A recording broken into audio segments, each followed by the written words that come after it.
Bonjour et bienvenue dans Les Voix de la Science, le podcast qui te présente chaque mois le portrait d'une ou d'un scientifique au travers d'interviews rafraîchissantes. Parce que la science est plurielle et l'éducation fondamentale, on plonge ensemble dans un océan de parcours, métiers et profils scientifiques parfois atypiques, en tout cas variés. Je suis Irène et ce mois-ci, je reçois Agatha Liévin-Bazin. Dans la première partie de cet épisode, Agatha nous a parlé de son parcours universitaire et professionnel, de son doctorat et de son passage de la recherche vers son activité actuelle de vulgarisatrice scientifique. Si vous n'avez pas écouté cette première partie, je vous recommande de le faire avant d'attaquer cette deuxième partie. Ici, Agatha nous parle de son éducation dans un sens plus large, mais aussi de choix déterminants dans sa vie. Bonne écoute! La première question que j'ai envie de te poser, c'est est-ce que tu as eu le sentiment d'avoir le choix dans ton parcours scolaire ? C'est une question difficile parce que je me souviens que quand j'étais collégienne, donc en 4e, en 3e, il y avait des salons où on était censé nous montrer les métiers et des éthologues, ça courait pas les rues. J'étais souvent un peu frustrée de pas rencontrer des gens qui pouvaient me donner des infos et pourtant je me souviens que j'ai cherché les infos, hein. Même quand j'étais plus vieille en master 1 à Paris, j'étais allée aussi pour voir les différents cursus, les master 2, etc. Et ouais, les infos, j'en ai ouais, je les ai eues sur le tard, quoi. Un des éléments de mon parcours que je regrette le plus, même si au final, bon, le résultat, n'aurait pas changé grand-chose, c'est que par exemple ma licence que j'ai fait à Reims était une licence de biologie générale. C'était une licence BCP comme on disait, biologie cellulaire et physiologie. Après je suis allée à Reims parce que c'était la ville universitaire la plus proche de la ville de mes parents. J'ai eu mon bac à 17 ans, donc à 17 ans et demi, il fallait aller à la fac, je suis allée au plus près. C'est là aussi où j'avais tous mes amis de l'époque, voilà. Le fait est que c'était sans doute pas la licence la plus adaptée à ce que je voulais faire. Moi, je voulais vraiment faire de la biologie, de l'écologie, axer le plus possible sur la biologie animale. Et à Reims, même si c'était une formation tout à fait honorable, il y avait beaucoup de choses qui m'intéressaient beaucoup moins. Et j'ai appris vraiment sur le tard, une fois que j'étais déjà moi-même en fin de licence, qu'il y avait des licences de biologie qui s'appellent biologie des organismes et des populations, qui est beaucoup plus axée, voilà, écologie, animaux, etc. Et il y en avait par exemple à Lille. Bon, c'était à 2 heures de route, et pas à une demi-heure. Je regrette pas, mais c'est juste que bah, en physio, il y avait des cours qui me bottaient pas, où il y avait des fois aussi des manipulations d'animaux, et bon, qui étaient pas dans le sens que j'aurais aimé.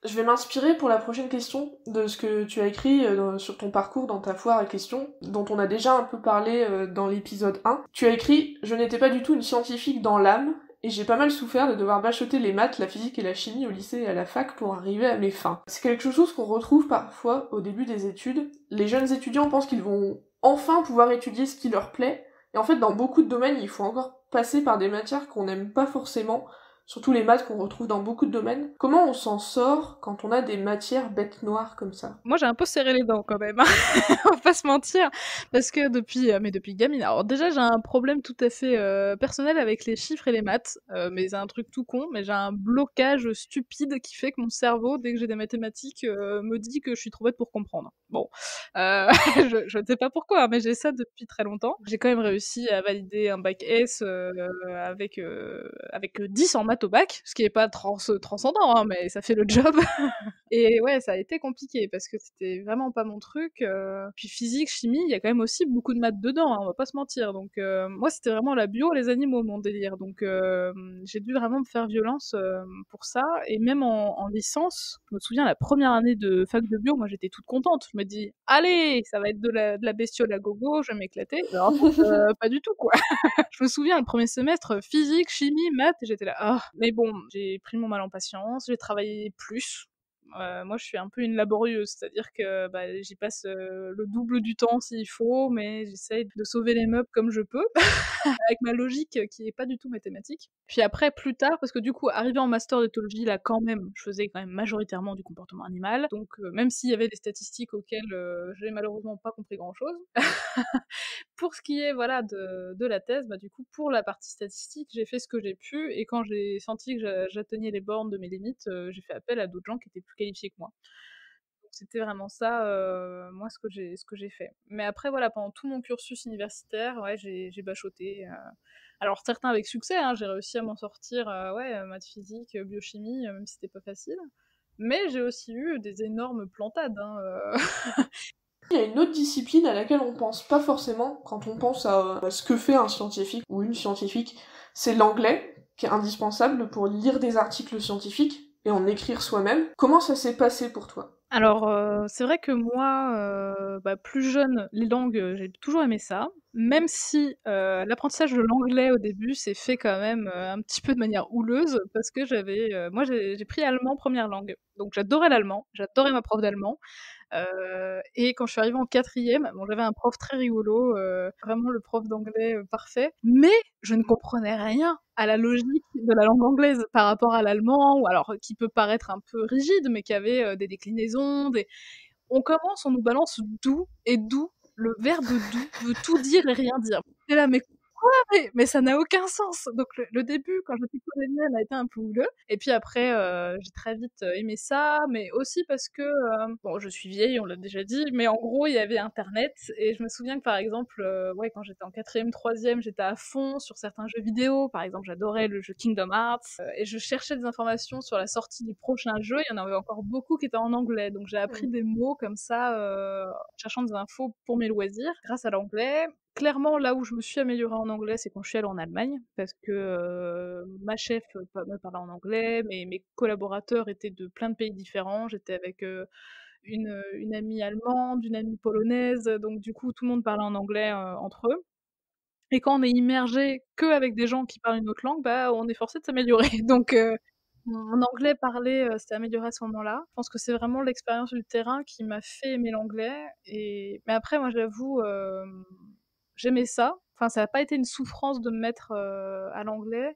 Et surtout, l'un des trucs qui m'a le plus motivée pendant ma thèse, c'était les colloques. C'était aller rencontrer des gens, parler, échanger. Parce que j'adorais ces rencontres. Je trouvais qu'il y avait une émulsion extraordinaire. Et je pense que ça m'a poussée aussi à aller vers l'autre et à devoir parler anglais, du coup, pour rencontrer ces gens et échanger. Et niveau lecture des articles, au-delà de la barrière de l'anglais, il y a des gens pour qui c'est la croix et la bannière, par exemple. Il y a d'autres qui adorent ça. Toi, tu te situais où déjà ton rapport à la lecture dans ton parcours éducatif et quand il a fallu lire des articles scientifiques qui sont un peu moins fun à lire que de la fiction, souvent. Bah, c'est vrai que déjà, je lis beaucoup. Dans mes temps de loisirs, la lecture, ça prend une grosse part du temps que j'y alloue. Je pense que, bon, au début, comme tout le monde, on galère un peu et puis, le matériel et méthode, c'est quand même pas toujours du fun, hein, on va pas se mentir. Je me souviens qu'en master, on avait eu des initiations. On avait un cours d'anglais en master avec un professeur qui était le plus démotivé du monde, mais il nous avait forcés à prendre des articles courts de 5 pages et je m'étais rendu compte que finalement, il pouvait y avoir des articles courts et qu'on avait quand même des connaissances intéressantes. Et c'est venu comme ça petit à petit peut-être. Après moi je crois que le côté connaissance qu'on retire, même si la lecture est fastidieuse et pas toujours drôle, après on va pas se mentir, des fois on va pas trop dans le détail technique de la chose, mais je crois que le côté découverte, apprentissage me galvanise assez pour que la partie un petit peu barbante de le lire passe outre.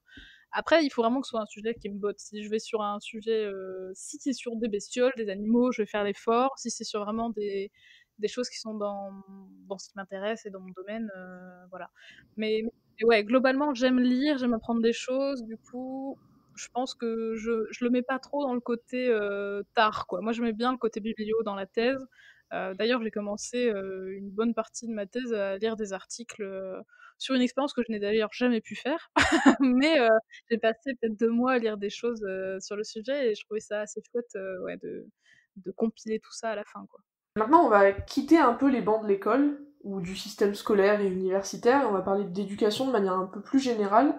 Quels sont les éléments qui, selon toi, ont contribué à ton éducation en dehors de l'école? Clairement, ma famille, ma famille qui est très portée, mes grands-parents maternels étaient tous les 2 instituteurs.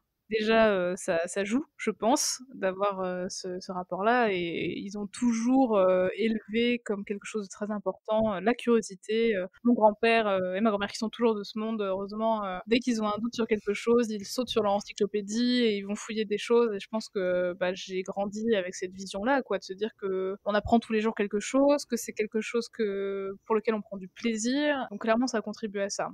Et mes parents m'ont Ils m'ont clairement poussée à aimer les animaux parce que j'ai grandi dans une maison où même si, bah, on avait un aquarium, j'avais un chat, mon père lui-même enfant a plus ou moins grandi dans la forêt. Ma mère a aussi grandi avec des chats chez elle depuis toute petite donc et j'ai le souvenir très tôt, quand j'avais, 5-6 ans, de ma mère qui le soir, me lisait pas tout elle me lisait aussi des histoires d'enfants avec des albums illustrés, mais elle me lisait par exemple La Faune qui était, une encyclopédie en 10 volumes que mon père avait reçu lui-même enfant de son grand-père sur des animaux d'Afrique et je garde l'odeur du vieux livre avec ma reliure en cuir. Voilà, ça reste une Madeleine de Proust. Et puis j'étais fascinée par les photos, les dessins d'animaux. Donc j'ai passé à peu près, je pense, toute mon enfance à lire des livres d'animaux, à regarder les docus Arte sur les animaux, à regarder des insectes dans les jardins. Ouais, c'est clairement un héritage familial, je pense. Maintenant, depuis même quelques années, on peut dire, tu contribues toi-même à la transmission des connaissances, donc à l'éducation. Est-ce que ça a changé ta vision de ce que c'est que d'éduquer? Est-ce que tu as une opinion particulière ou un ressenti particulier là-dessus qui a un peu changé par rapport à quand c'était toi qui étais sur les bancs et qui écoutais d'autres gens t'instruire? Bah, c'est compliqué parce que, outre que je sois passée de l'autre côté du bureau, ce qui a beaucoup changé aussi, ce sont les technologies. Ça peut sembler un peu, enfoncer une porte ouverte, mais c'est vrai que, maintenant on a des façons de transmettre le savoir qui sont différentes. C'est vrai que maintenant, on a YouTube, on a les vidéos, on a des choses très visuelles, qui, à mon sens, si elles sont bien utilisées, peuvent être très efficaces pour faire passer un message.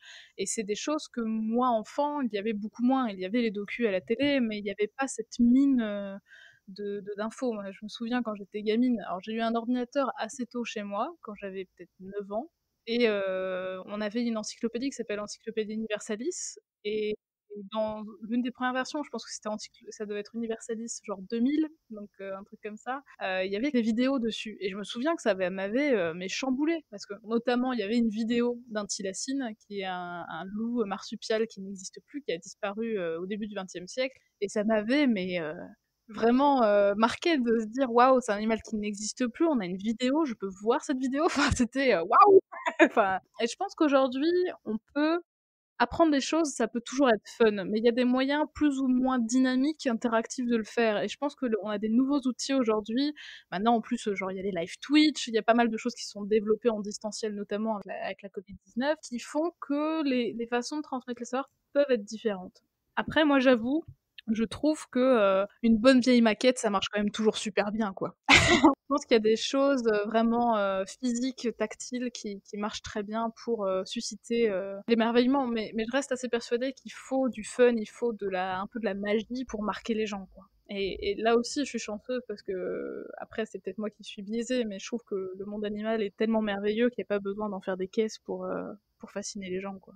T'as dit plus tôt que dans ton parcours, t'aurais aimé faire une autre licence. T'as cette étape dans ton parcours que peut-être t'aurais aimé changer.